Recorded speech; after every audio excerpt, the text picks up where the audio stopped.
Penampilan Ferrari di GP Italia memang harus diakui sangat luar biasa.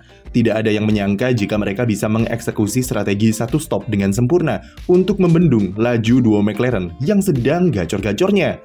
Kombinasi antara mobil Ferrari yang sudah disesuaikan untuk sirkuit Monza dan performa berkelas berupa manajemen ban yang sangat apik dari Charles Leclerc berhasil mempersembahkan kemenangan ke-20 skuad Maranello tersebut di The Temple of Speed. Kesuksesan Ferrari di Monza merupakan sesuatu yang selalu mereka nantikan setiap tahunnya, dan kemenangan di edisi 2024 adalah salah satu yang spesial karena terjadi di luar ekspektasi publik. Namun meski mayoritas tifosi tidak menyangka tim kesayangannya bakal menang, sebenarnya Ferrari sudah mengumbar optimisme selama 1 pekan sebelumnya.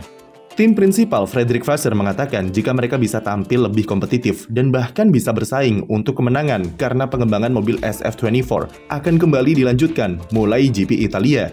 Tidak seperti sebelumnya di mana seringkali optimisme Ferrari berubah jadi harapan palsu, tapi kali ini perkataan Vasseur beneran kejadian dengan kemenangan Leclerc di Monza. Sekarang pertanyaan terbesarnya adalah, apakah performa di Monza minggu kemarin bisa dilanjutkan dengan tren positif di balapan-balapan setelah ini, atau malah flop lagi, seperti yang terjadi setelah kemenangan Leclerc di Monaco?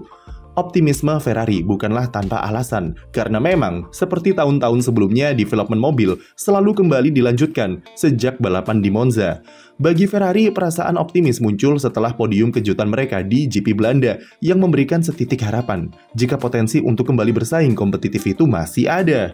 Podium yang diraih Leclerc di Zandvoort sendiri bisa dibilang merupakan anomali karena tidak ada yang memprediksi jika dia bisa menahan laju Oscar Piastri. Padahal saat kualifikasi, Leclerc saja terpaut nyaris 1 detik dari pole position dan Carlos Sainz gagal lolos dari Q2. Ferrari pun bingung dan tidak bisa menjelaskan dengan data kenapa Leclerc tiba-tiba bisa tampil kencang saat balapan dan finish di depan salah satu mobil McLaren. Jika berpikir logis, itu bisa jadi karena faktor-faktor seperti cuaca yang berubah-ubah di sesi latihan bebas yang membuat sirkuit tidak terlapisi karet ban dengan sempurna dan kondisi tersebut menguntungkan Ferrari. Atau bisa jadi karena kondisi cuaca saat race lebih panas daripada 2 hari sebelumnya dan buat grip yang dihasilkan mobil Ferrari menjadi lebih konsisten dalam kondisi high fuel. Tapi yang jelas, Ferrari dan kedua pembalapnya mengaku bingung dengan besarnya perbedaan performa dari kualifikasi ke balapan. Setidaknya mereka tahu jika SF24 menyimpan potensi yang oke jika berada di situasi yang ideal dan bisa jadi fondasi untuk pendekatan yang akan dipakai di GP Italia. Ferrari membawa serangkaian upgrade komponen ke Monza yang merupakan kelanjutan dari development mobil mereka musim ini yang sempat mandek karena masalah purposing yang timbul kembali. Selain untuk memperbaiki purposing, tentu upgrade Ferrari juga terfokus untuk memaksimalkan keunggulan mobil di sirkuit seperti Monza. Dengan karakternya yang sangat spesifik, Ferrari tahu apa yang dibutuhkan untuk bisa perform di Monza, dan di 2 edisi sebelumnya, mereka adalah peraih pole position. Bahkan bisa dibilang, kalau Ferrari memang sengaja memberikan fokus yang lebih dalam pengembangan mobil demi bisa tampil bagus di Monza. Lurusan panjang dan tikungan-tikungan pendek yang mengandalkan akselerasi adalah kekuatan dari mobil SF24 di regulasi ground effect yang kembali dieksploitasi musim ini. Salah satu upgrade yang ditujukan untuk mengurangi drag dan meningkatkan efisiensi aerodinamika adalah sayap belakang low downforce dengan bagian main profile yang datar atau flat untuk memaksimalkan top speed di lurusan. Selain itu, bagian sidepod juga sedikit dimodifikasi untuk memberikan ruang yang lebih besar ke airflow di area undercut. Selain meningkatkan kerja floor, modifikasi ini tentu juga bakal mengurangi drag yang dihasilkan mobil. Hasilnya cukup positif, dengan spek low drag Ferrari bisa meraih top speed yang lebih kencang ketimbang rival-rivalnya seperti McLaren, Mercedes, atau bahkan Red Bull. Tapi upgrade yang paling terasa dampaknya bukanlah spesifikasi low drag saja, namun floor baru yang setelah lama ditunggu-tunggu akhirnya dipasang juga di SF24. Floor baru ini merupakan versi perbaikan dari spek GP Spanyol yang gagal total karena malah menghasilkan lagi purposing. Floor di GP Italia diklaim memberikan tambahan downforce lewat modifikasi di bagian splitter di bagian depan terowongan dan beberapa perubahan di desain bodi underfloor yang terlihat dari bentuk side impact structure yang lebih lebar. Tujuannya adalah memberikan konsistensi airflow yang mengalir di underfloor yang diharapkan bisa hasilkan downforce yang lebih oke. Tapi downforce sekali lagi bukanlah fokus utama Ferrari, karena apa yang mereka inginkan adalah kestabilan platform. Kami pernah menjelaskan kalau fondasi untuk membuat mobil F1 yang bagus di era ground effect adalah tim harus mencari keseimbangan aerodinamika dan mekanikal dulu sebelum sibuk mengejar jumlah downforce.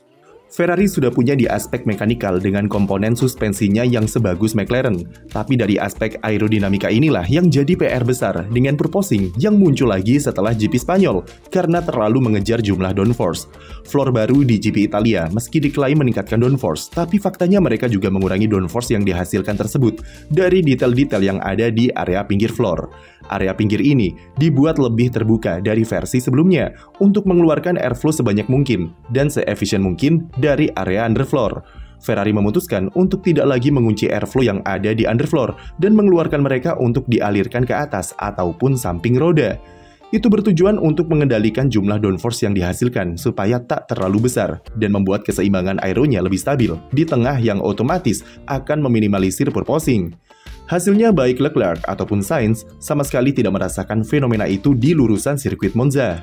Tapi untuk hasil yang lebih konkret, paket floor baru Ferrari masih harus diuji di tikungan-tikungan cepat yang baru bisa mereka dapat pada GP Amerika Serikat nanti. Namun setidaknya impresinya cukup positif karena mobil jadi jauh lebih mudah dikendalikan dan lebih mudah diprediksi daripada spek sebelumnya. Target Ferrari setelah ini cukup jelas, yaitu mempertahankan level kompetitifnya di GP Azerbaijan dan Singapura. Kedua sirkuit itu sangat cocok dengan karakteristik SF24 yang unggul di lurusan, tikungan lambat yang pendek, dan mengandalkan akselerasi. Baku adalah sirkuit favorit Charles Leclerc yang sangat mendukung gaya balapnya yang agresif di mana ia sudah koleksi 3 pole position dalam 3 tahun beruntun. Lalu di Singapura tahun lalu, mereka jadi satu-satunya tim yang memutus rentetan dominasi Red Bull dengan kemenangan Carlos Sainz.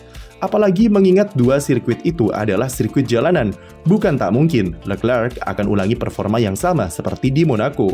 Tapi di saat yang sama mereka juga harus belajar dari Monaco supaya tak terlalu terlena dengan euforia kemenangan dari balapan bergengsi seperti GP Italia.